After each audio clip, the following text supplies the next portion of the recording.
পুত্র সন্তান নাকি কন্যা সন্তান? বলি ও বৌমা, এই যে ফল কেটে আনছি তাড়াতাড়ি খাইয়া লও দেখি। না মা, এখন খেতে ইচ্ছা করছে না।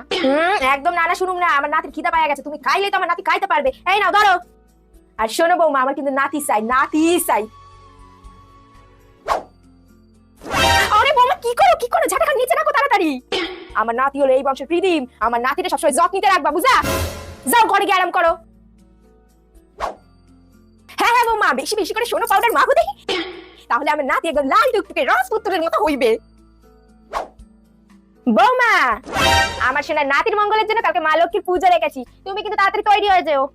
মা, আপনি হয়তো ভুলে যাচ্ছেন, আপনি যে দেবীর কাছে আপনার নাতির জন্য প্রার্থনা করছেন তিনিও একজন মেয়ে। সন্তান হওয়া তো আনন্দের বিষয় মা, সেই বিষয়টাকে নিয়ে আপনি এত জটিলতা সৃষ্টি কেন করছেন? এখনকার দিনে সমাজে ছেলে মেয়ে দুজনকে সমান স্থানে প্রাধান্য দেওয়া হয় মা, আর সেখানে দাঁড়িয়ে আপনার এমন চিন্তা ভাবনা সত্যিই আশা করা যায় না। আমার কথাগুলো একবার হলেও ভেবে দেখবেন মা, ভেবে দেখবেন।